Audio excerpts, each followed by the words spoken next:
Hi, this is Daniel Roster, Athletes Lifestyle, Assignment 2. Uh, first media I'm going to concentrate on is a television interview that took place with David Beckham on the Jonathan Ross Show. The first one I'm going to talk about is communication. Communication is vital in interviews, obviously, as that's the whole point, you're communicating with another person. Obviously, David Beckham has fantastic communication skills. For example, he goes into a lot of depth in his answers, but he's very to the point. He sticks around the question rather than baffles just around the answer to the question. He does make sure the audience get an answer, the interviewer gets an answer to the question that he is asked. He's very composed. He's very in control of the situation, into control of the questions and how he's answering the questions. He's a very relaxed person. As you can tell from the interview we had with Jonathan Ross, his body language is fantastic. He's very upright. His eye contact with both the audience and Jonathan Ross as the interviewer is very good. He looks engaged. He's very concentrated, and he looks like he's there. He's given a good representation of himself. If he didn't give eye contact to the audience or Jonathan Ross, this would obviously be poor skills, and also he'd look very bored, not very involved, not very interested in the interview that he's being asked. Obviously, his aim there, he's a highly known as a football player, but a lot of people also know him outside of football. He's a very good role model to a lot of young kids wanting to play football. Just a lot of young people in general. He does a lot of work with the community, with the public. So a lot of people know him and look up to him as a high role model. So it's extremely important that he makes a good representation of himself. Secondly, there's appearance. In an interview, David Beckham is obviously dressed fantastically. As you can see from the picture, he's in a suit with a tie. He looks very smart. He's very well represented. He's very well groomed facially and hair. Obviously, he's done his hair, made sure he looks smart. Looks very presentable. This obviously means the press can't really say much bad about him. He's setting a good example of himself. He's setting a good example of a role model. And obviously he's there representing not only himself, he's representing his club, his football team, because obviously he'll probably get questioned on his football. Not only that, he's there representing his clothing range and all his other bits and pieces that he has to offer. I mean, he's representing himself as a person. So it's very, very important that he's dressed smartly, dressed presentable, basically. Obviously, he's dressed there for the occasion as well. It's a very social occasion, but you still look very smart. Whereas if he was in a football interview just before a game, you might find him in kit, in his club kit, so LA Galaxy uniform. Obviously, therefore, that would be appropriate for that type of interview, as therefore he's just before a game. He still looks very smart, and therefore he is representing his club. So therefore, he's got all his club kit on. Again, that would also show he's a good role model. Again, so representing the club, representing himself in a very good manner, which is very important. Next is research. So more importantly, David Beckham would probably have known or been able to figure out the majority of the questions he was going to get asked throughout the interview. Therefore, he'd be able to prepare himself so he can offer the best answers and give the best response to all those questions. He would have looked at the interviewer and who he's interviewed before in previous interviews, how he interviews. So he researched and found out that it's a very enjoyable kind of show. It's very funny, very banter. A lot of banter happens on the show. So it's a very relaxed occasion. So he's able to kind of relax and really give detailed answers and specific answers for that matter to the question he's going to ask. He would have realised that Jonathan Ross he's a very funny person. He gets very interactive with the audience. So David Beckham is a lot more able to become relaxed with the audience and more enjoy the occasion rather than a very serious interview. So he's able to have a bit of fun along with the seriousness also involved within the interview. Obviously, within that interview, they did actually show David Beckham with his clothing range. So obviously, he is there to represent his clothing range and all his other things he has to offer. Therefore, obviously, by dressing smart, having a laugh, and really engaging with the whole interview, he's given a good representation of not only his own personal self, his other ranges and things he has to offer as well. So it's actually good advertisement for him as long as he is presented very nice and very neatly. Thirdly is preparation. David Beckham would have probably done a lot of preparation before his interview. I'd imagine he would have rehearsed the interview several times, maybe with a family member at home. So this is just really to ensure that the whole interview is going to run smoothly. without any hiccups, and he's able to answer every question that is likely to be thrown at him. So he might rehearse the structure of his answers as well. I mean, there may be something going on at that time that involves maybe a personal question or quite a serious question that there's an answer that they want that maybe he's not allowed to give. So therefore, he might rehearse how to structure his answers to the questions to ensure that he's able to give the best answer possible without giving anything away, or maybe releasing something into the public that maybe he doesn't really want out there. So he's able to really engage with the interviewer as well as keep a bit of privacy about himself. And then moving on from that, he would have prepared his posture, the way he's going to sit, obviously, because it is a very casual, very relaxed sort of interview or show. Therefore, it's very easy to slip into that kind of relaxed, slouchy, bit of lazy approach. So he might have rehearsed his posture, how to sit, so he is very correct, very upright. Again, it's all about giving a good representation of himself and how he looks. And thirdly, he would have made sure he planned his outfit. So like I said, he's wearing a smart suit, very presentable, very good, very good representation of himself. He's not wearing any offensive slogans that could offend anyone or put anyone off. So obviously that will have a running effect again on all his clothing and modelling and things like that. So therefore he looks very smart. Right, next I'm moving on to a radio interview that took place with Rio Ferdinand before he went off to the World Cup. Very similarly, again, communication is obviously vital within covering covering an interview. This is the only way that really the viewers are going to know what you're saying, is through the way you speak. Obviously, over the radio, you're not going to have a visual scene of Rio Ferdinand. Therefore, the way he speaks and the way he gives his answers is how people will put together their opinion on him and his views. Obviously, he was interviewed just before the World Cup by Radio 2. It was.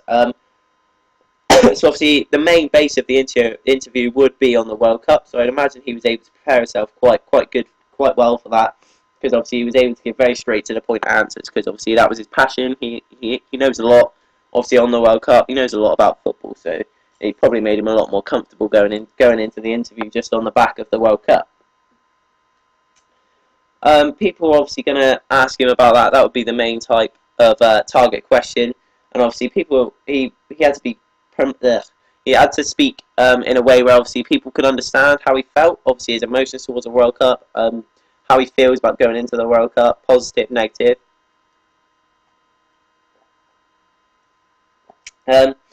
Obviously, being that it was football based, he was able to be much more relaxed and much more composed during the interview. As he obviously, like I said, he's confident talking about football, confident talking about sport. He's able to be much more relaxed and give a professional answer and have a very professional approach to the interview. So obviously, importantly, he must make sure he spoke very clear. He had to ensure that he spoke quite loud, because obviously it's coming across the radio. So obviously you need to make sure that your viewers are able to hear and understand everything that he's saying. Very clearly, not just for the reason so they can hear, obviously that's important, but also so no one picks up wrong words and things like that.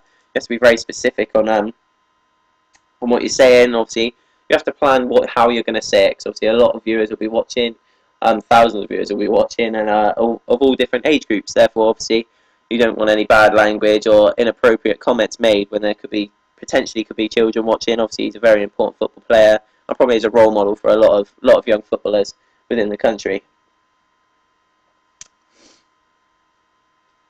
Right. Moving on from that one, there is research. Before Rio was interviewed, he would have known the type of questions that they were going to be throwing at him. So he was able to prepare himself, obviously, quite positively. This would help him with composure. As I said before, he's very confident with football. He obviously knows a lot about football. He's experienced a large amount within the football scenario.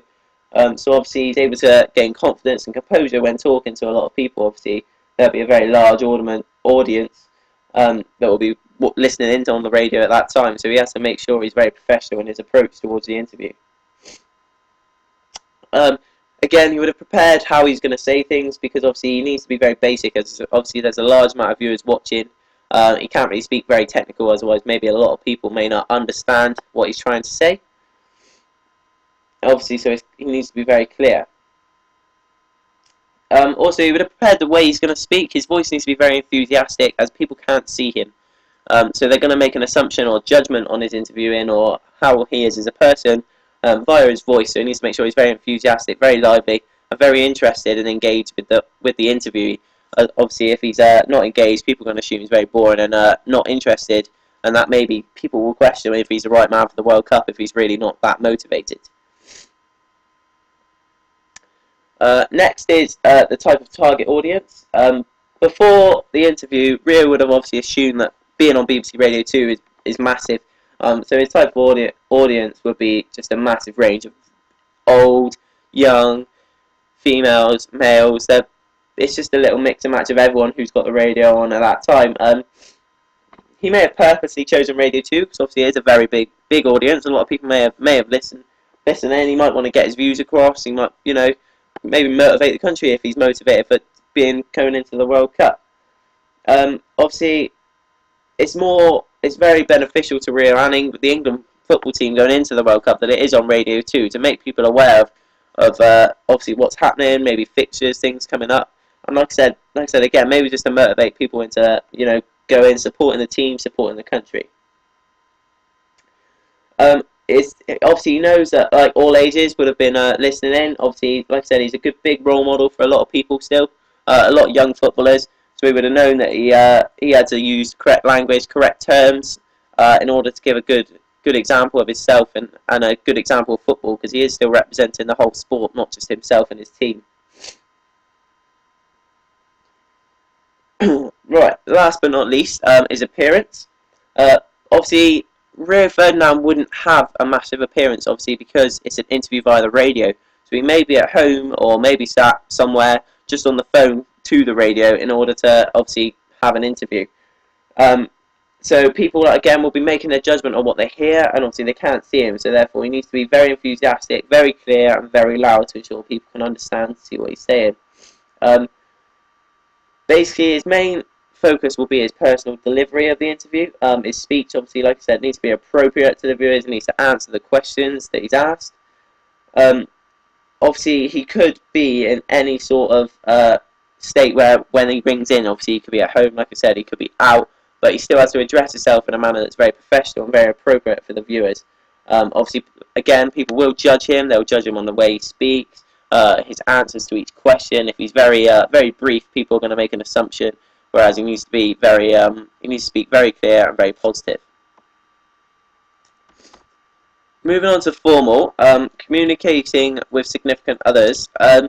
Basically, formal communication with significant others is communicating appropriately in front of significant others in a formal situation. This is very important because these interviews can have an impact on your career and the future that you have. An important factor that an athlete needs to consider will be their appearance, as they need to set a good example. So, for example, if an athlete came to a meeting or an interview with this big manager wearing old jogging bottoms and a t-shirt that had stains all down the front, they're not gonna look very appropriate, not gonna look very professional. They're gonna look a mess. And that appropriate if you're going to a new club or signing a new job, they're never gonna take you on if you're looking a mess or really not presentable. So they want someone who's a presentable person. Like I said, you should make sure that your clothing hasn't got any offensive slogans on it. If you're a female, you don't want anything that's too revealing. Just a smart dress, a very elegant dress would be ideal. And obviously, you're there to look presentable, look positive, and look professional mainly. Obviously, at the end of the day, you're trying to impress the person that's interviewing you. So moving on from that, you should have good personal hygiene and make sure that you've done your hair before you've gone. You haven't just woke up after a night out. You need to make sure that you're looking presentable, looking professional, and looking like you're applying for a job which potentially you'll be able to represent extremely well. Secondly, an athlete will need to consider their communication. They need to use appropriate language because they could be talking to an employer or a manager or younger people. It depends on the position. Therefore, if they've got bad language, they'll come across as rude, disrespectful, and this will jeopardise their point of getting the job. or perhaps get gaming sponsorship. You want to be composed,